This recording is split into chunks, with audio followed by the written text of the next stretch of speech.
This is the Ramana Maharshi 40 Verses on Reality Satsang, a time for self-reflection and self-inquiry.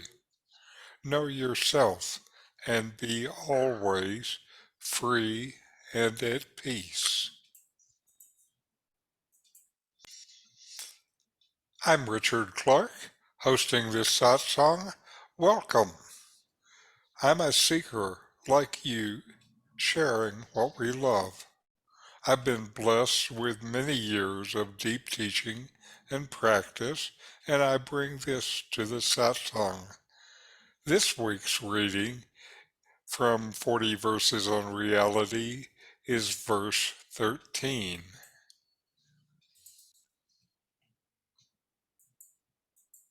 These are Ramana's words.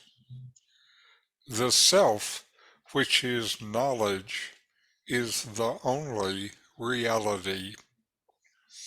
Knowledge of multiplicity is false knowledge. This false knowledge, which is really ignorance, cannot exist apart from the self, which is knowledge, reality.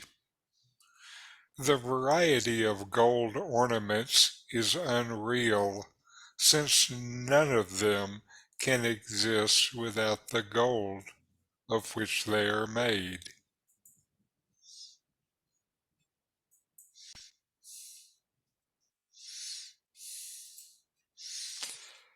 Now, the Buddha talked about problems with multiplicity.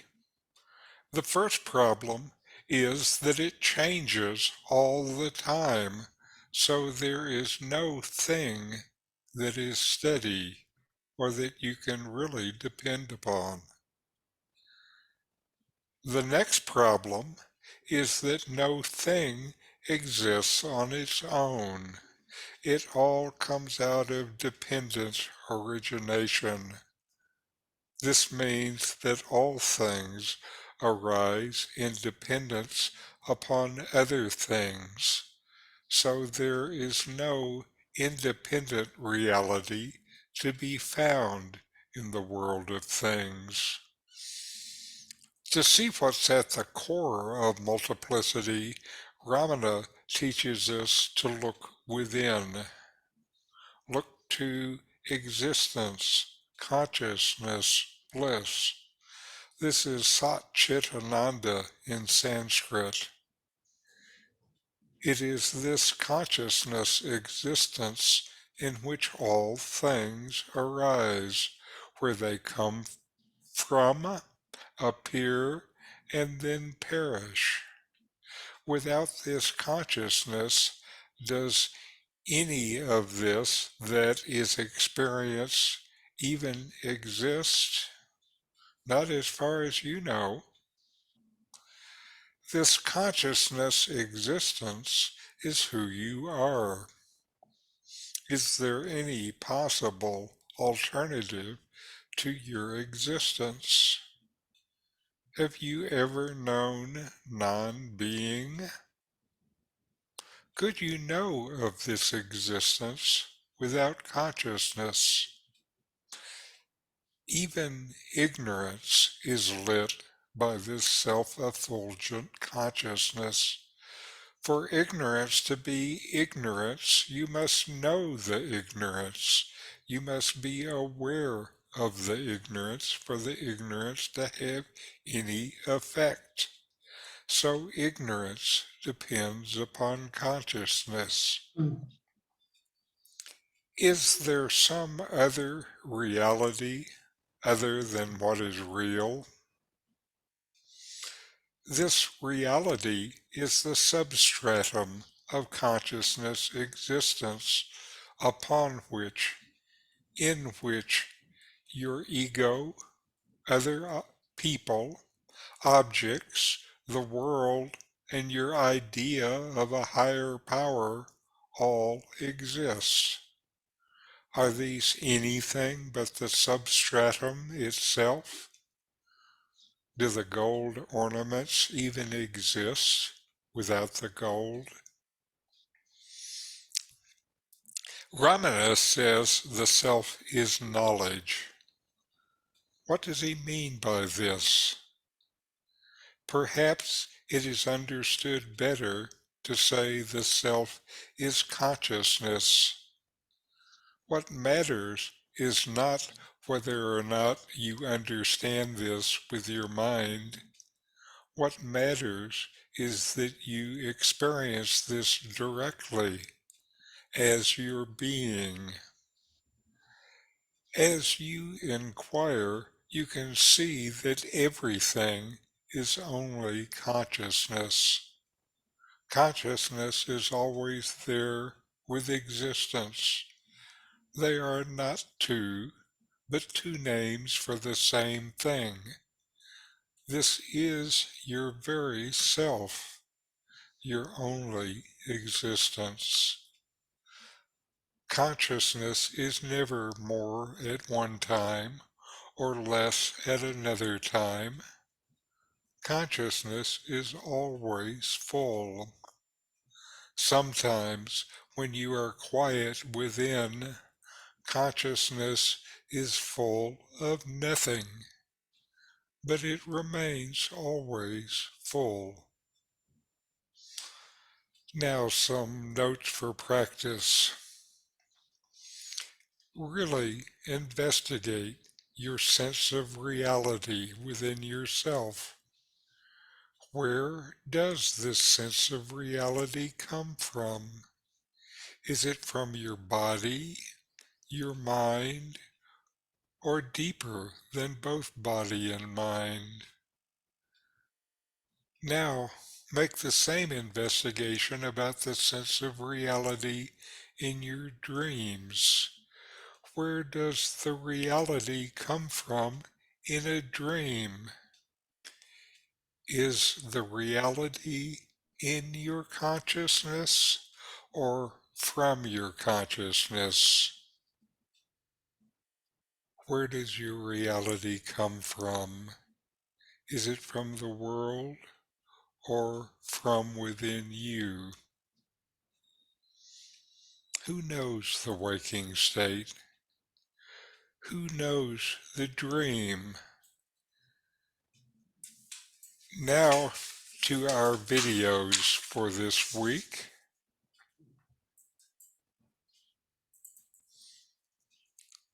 First is Swami Sarvapriyananda, and his talk is how to remain aware of your true nature.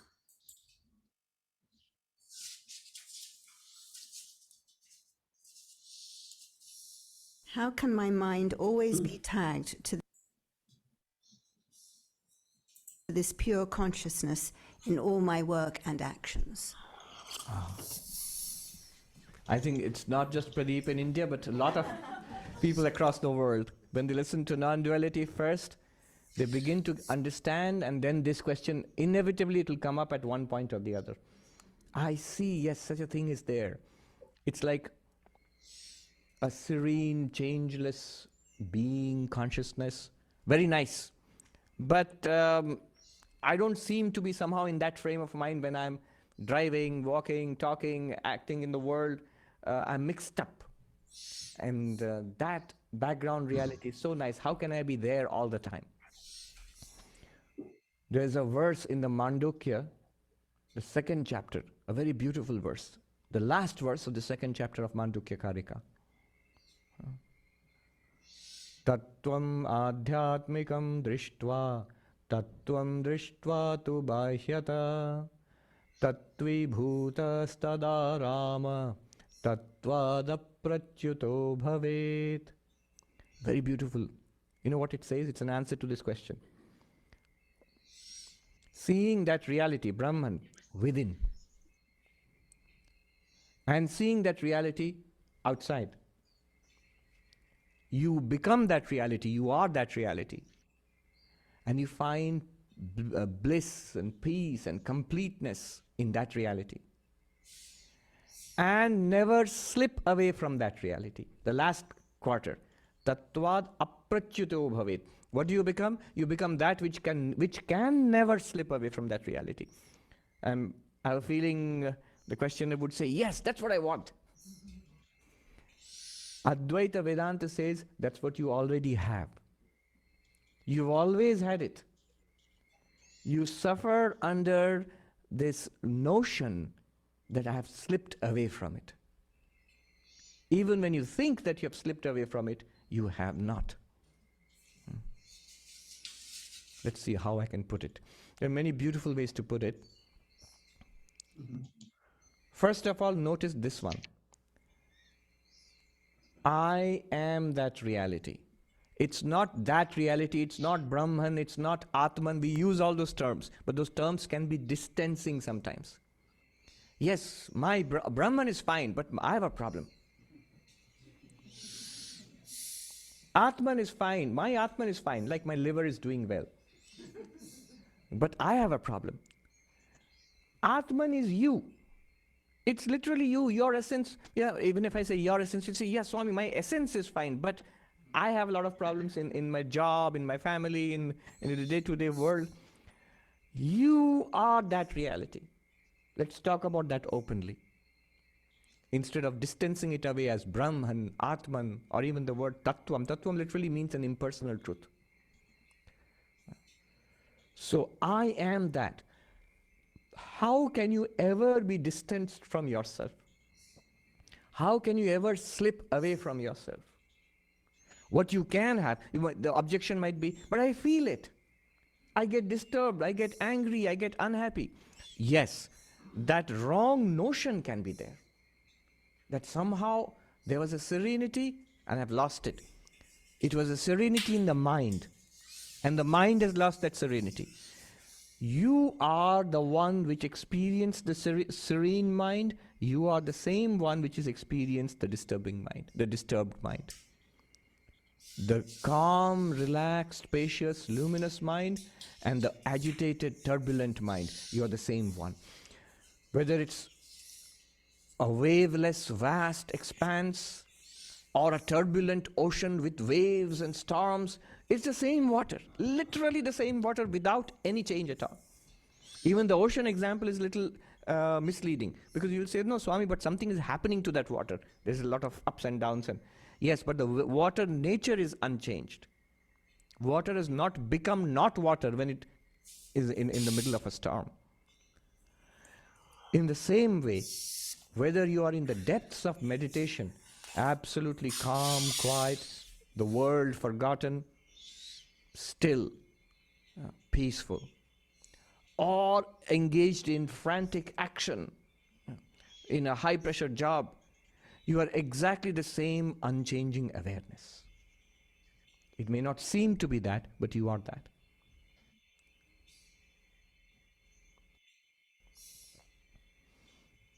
Let me see how I can put it. The space example. So Mandukya uses the space example.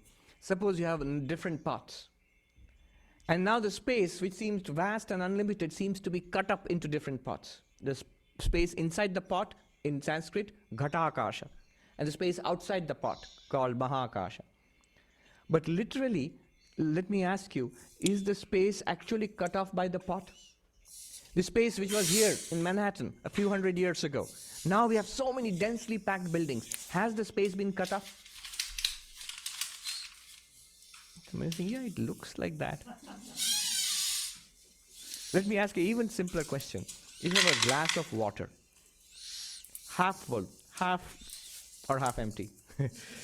There's water and there is, it's filled with air, but let's forget the air part of it. There's space there, which there's no water in there. And there's space in where there's water also, but anyway, just empty space. Let's forget the air for the moment. Now when I move the glass from here to there, will the water inside move or not with the glass? All of you don't seem to be sure. This part you should be sure of, because the next part is more confusing.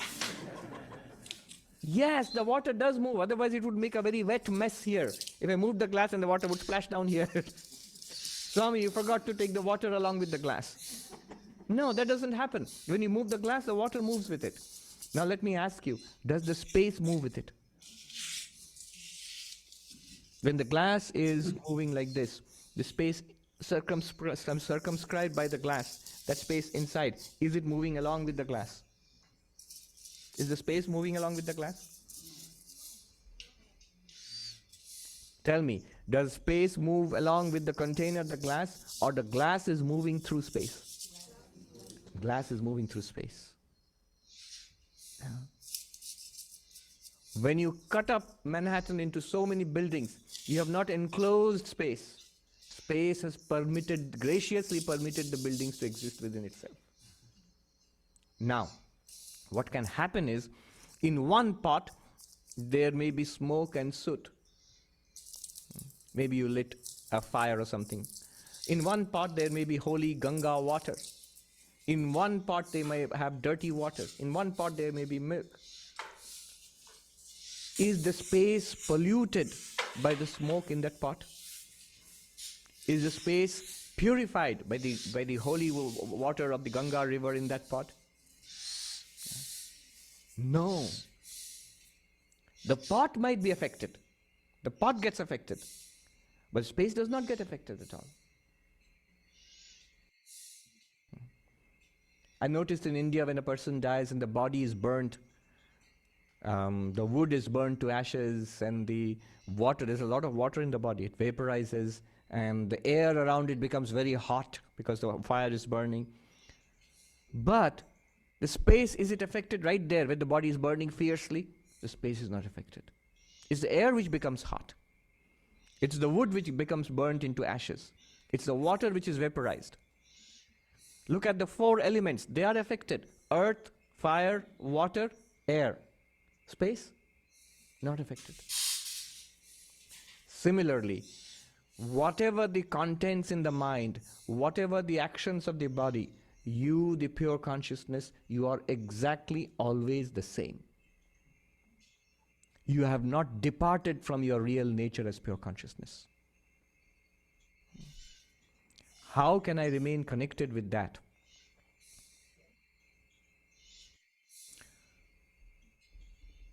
What he is asking, I know, because it's something that we also ask.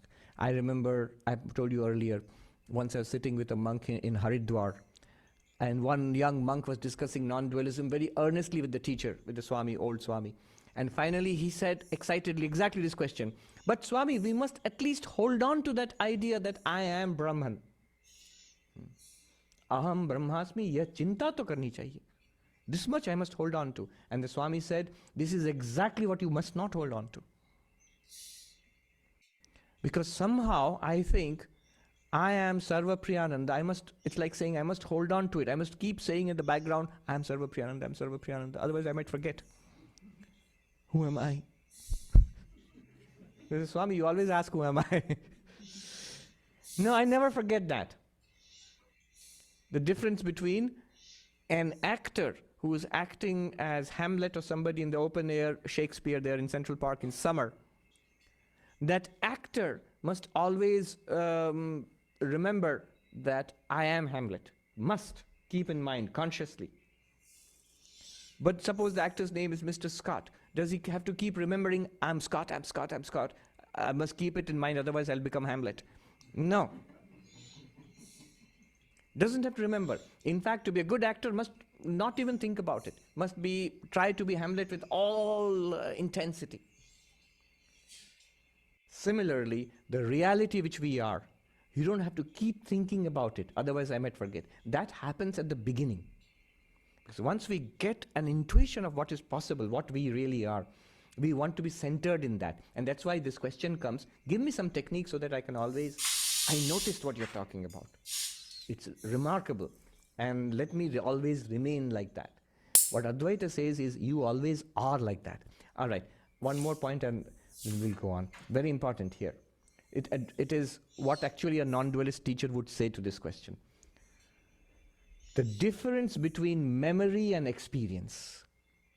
In Sanskrit, smriti and anubhava. The two are not the same, they do not go together. When you remember something, you are not experiencing it. When you are experiencing something, you are not remembering it, or you need not remember it. All right? Now I'm showing you a clock. Look at the clock. Will you say I'm seeing a clock or I'm remembering a clock? All right. Now close your eyes and visualize the clock. Will you say I'm seeing the clock or I'm remembering the clock? Remembering. Okay, you can open your eyes. This is the difference between Anubhava, experience, and Smriti. Advaita is experience. It's not a memory. It's not something I experienced earlier and then I'm trying to remember it now. The question is, how can I always remember I'm Brahman? No, don't remember you're Brahman, because you're always Brahman. It's always shining forth. It's just somehow we think it's not present to us. We think it seems to be hidden. That's why we think that we have to remember it all the time.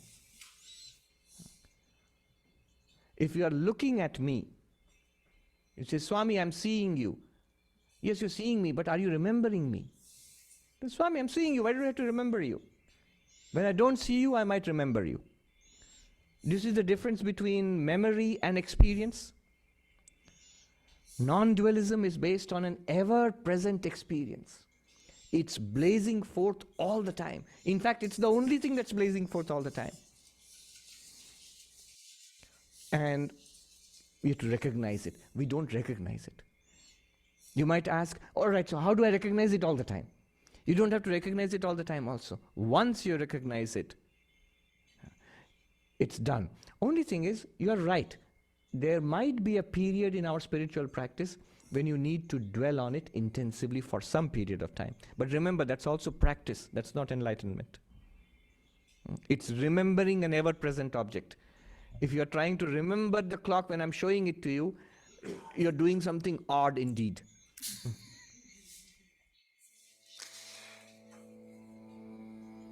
And now we will listen to Mooji as he talks about the self is eternally realized. Maybe you begin to see the areas in which the beingness is being held hostage by some concepts. And it's those areas themselves might seem to be pushing off, blocking the inquiry from going right through. At least be aware of that. Because oftentimes we say, it's so difficult. And when you really explore, you see that it's not true. It's not that it is difficult. But sometimes you are not willing to let go of certain concepts that we feel hold us together or something. So I say, it's not a ruthless process. Find out who is afraid. Find out who is afraid. Don't accept the evidence that comes from the mind simply in the feeling, oh, I am afraid. Don't purchase it. Check it out. Find out what is afraid. See if it is you indeed. Or if it is not a thought that's been felt to be, you've been identifying with this thought because you feel it is you. It is your thought. Then come to see it's just a thought that has been practiced and associated with so much over time. It becomes a very ingrained habit, and so it has remained unquestioned.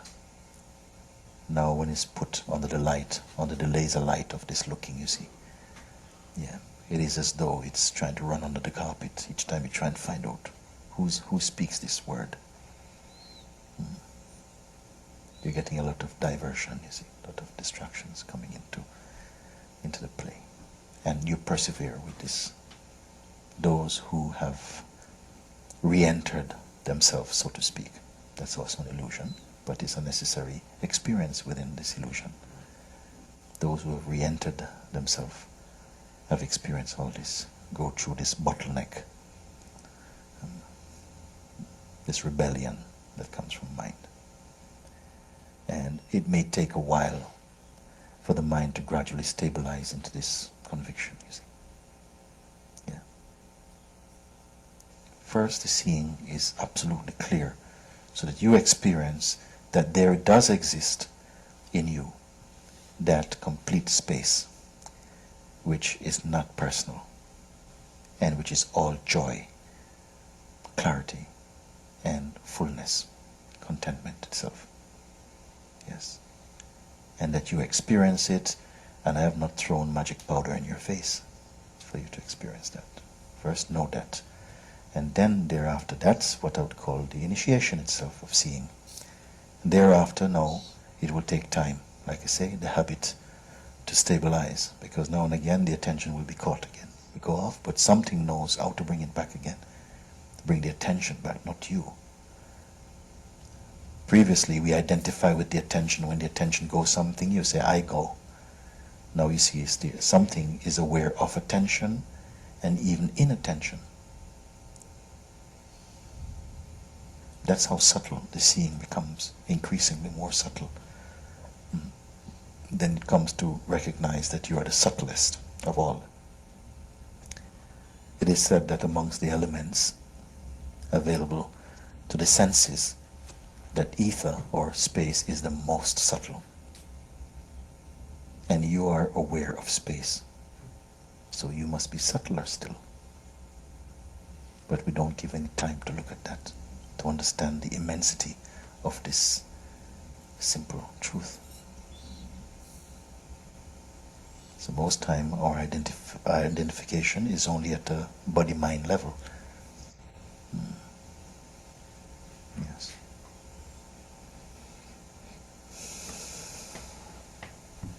Okay.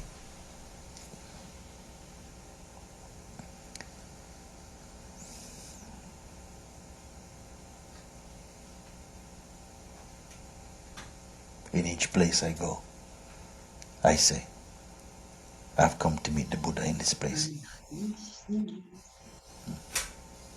I said I came to meet Buddha in Boston. Came to New York to meet the Buddha of New York. Now come to meet the Buddha from Philadelphia. Or the Buddhas, why not? Same thing. What is it that shirks away from this? If there is not existing in you that totality of determination, that I just want to be free at any cost. Yeah. Not bargain for freedom, but to be open to the possibility, yeah, to be fully free. You cannot be half free, 75% free. No, be 100% free. Yeah. Then nothing can stop you.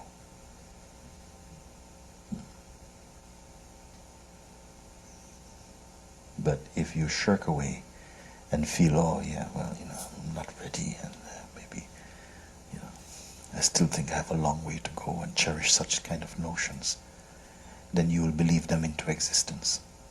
And then you'll have to do the necessary struggle to fulfill the ill-perceived or ill-conceived projections from your mind. If you believe those thoughts that I'm not ready, or I still have a long way to go. Yeah, these are evil thoughts, actually, I would have to tell you. They may seem to be humble enough. Oh yes, at least I'm being honest. No, you're not being honest. You're being an accomplice to your own sense of failure, you see. Yeah.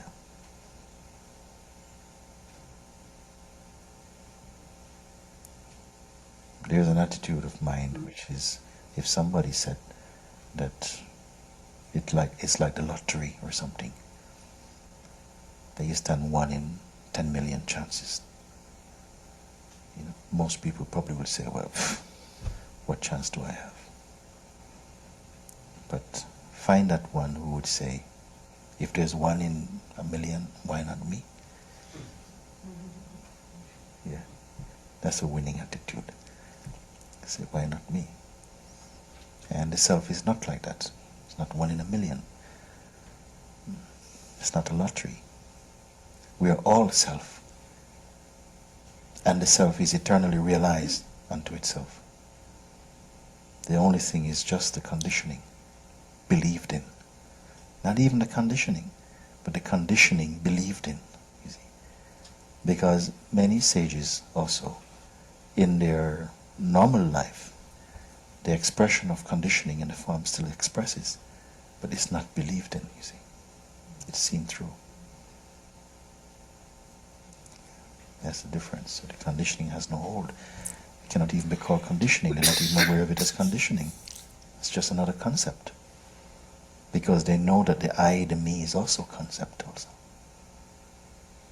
So that me exists in the eye of the beholder, but not in that mind. Doesn't know this me. This me is only a playful role that the consciousness adopts. Just this.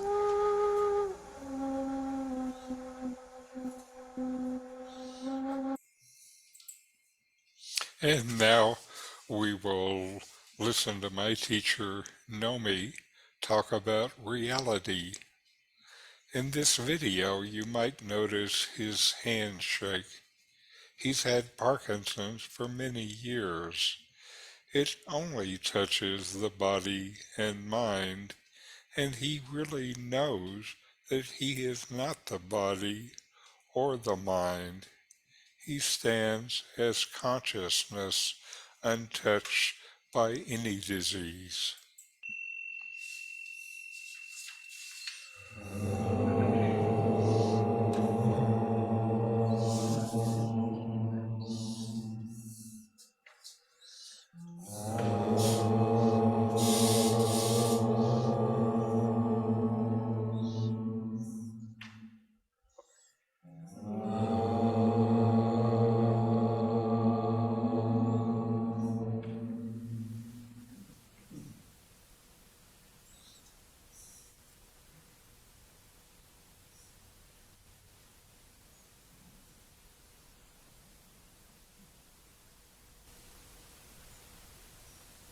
Always, Brahman alone exists. And Brahman is the self, the only self there is, the only self that is actually you.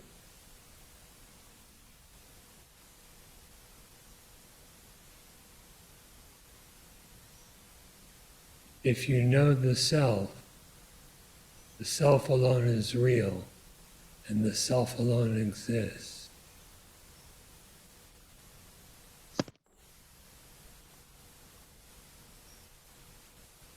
What do you regard as reality?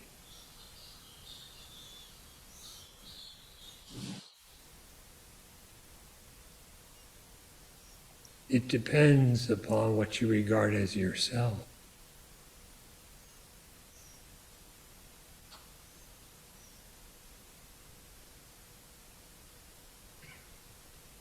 If you mistake yourself for the body, reality seems to be an external world.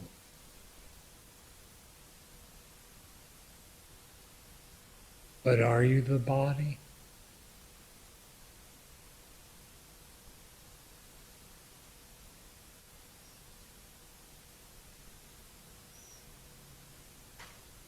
If you are not the body, there is no external world. What then is real? What is yourself?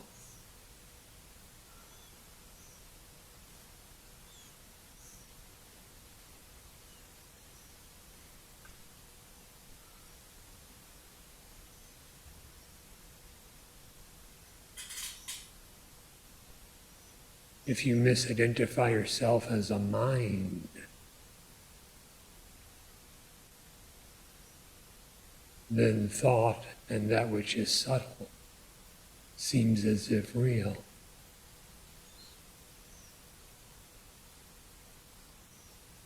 Are you the mind?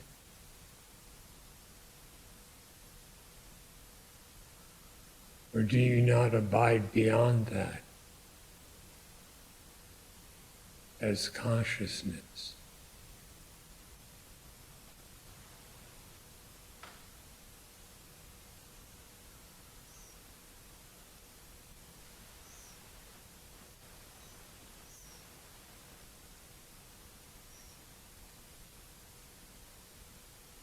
What do you regard as reality?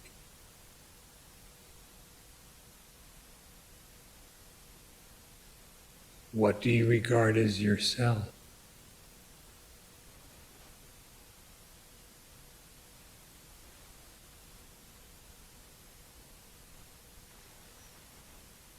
If you regard yourself as an individual, misidentified with the notion of I,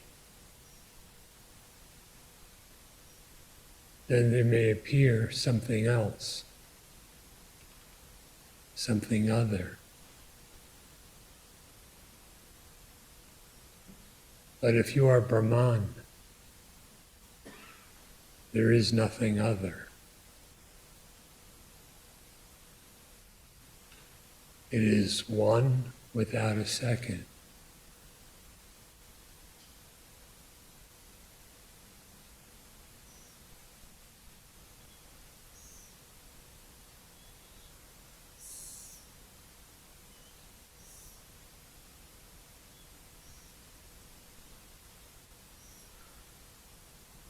What do you regard as reality? And who is it that so regards?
If you know the self, you know the reality, and you yourself are the reality.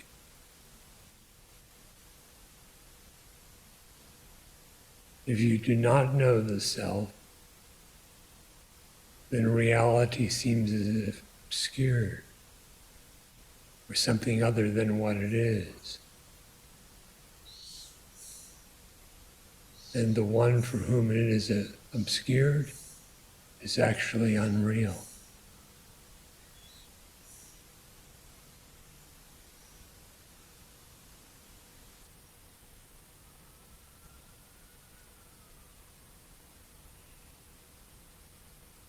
If the unreal dreams of the unreal, has anything actually been created?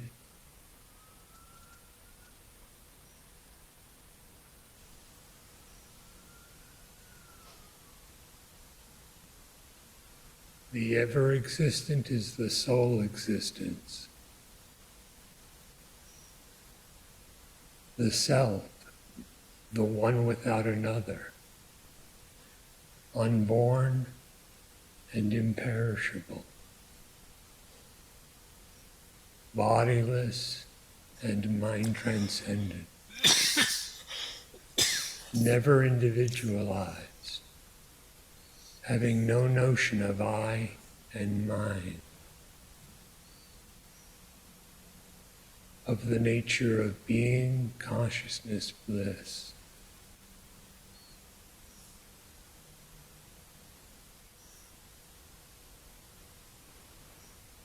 To know this to be the reality, know yourself. And to know yourself, inquire, who am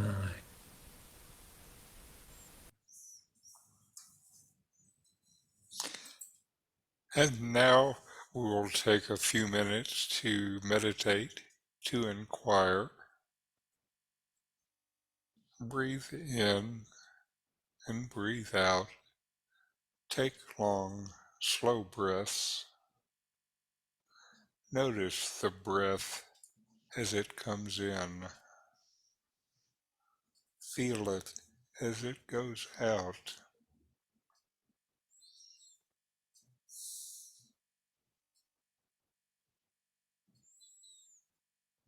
Now notice that you exist. You exist, and you know that you exist. Now investigate within yourself. Inquire, where does this sense of reality that I feel now come from?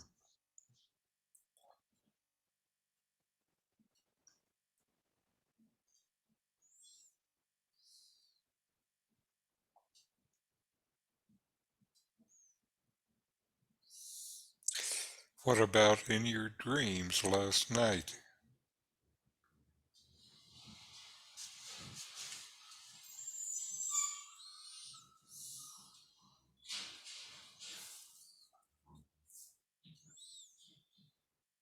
Who knows the waking state?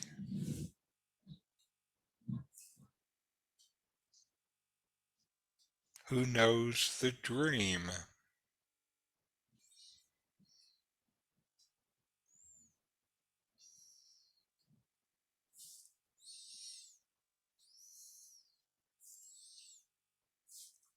Who am I? What is the nature of my existence?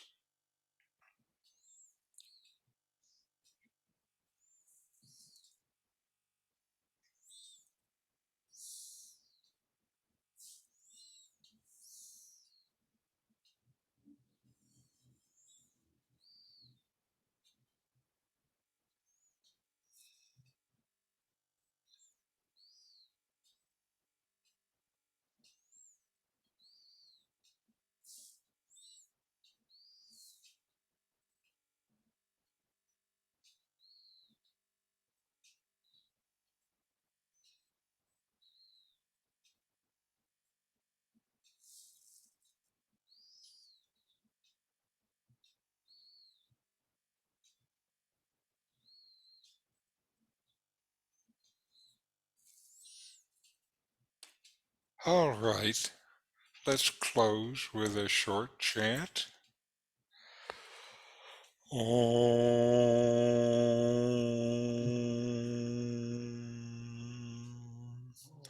Shanti, Shanti, Shanti.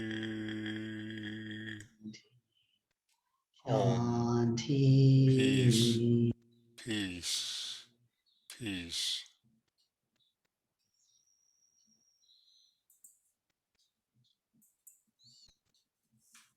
Thank you for letting me share this teaching with you. The series, Ramana's 40 Verses on Reality, will continue in the following weeks. If this satsang was of interest, I have more for you, a free book site, a YouTube site, and my blog. The URLs will be on the screen next.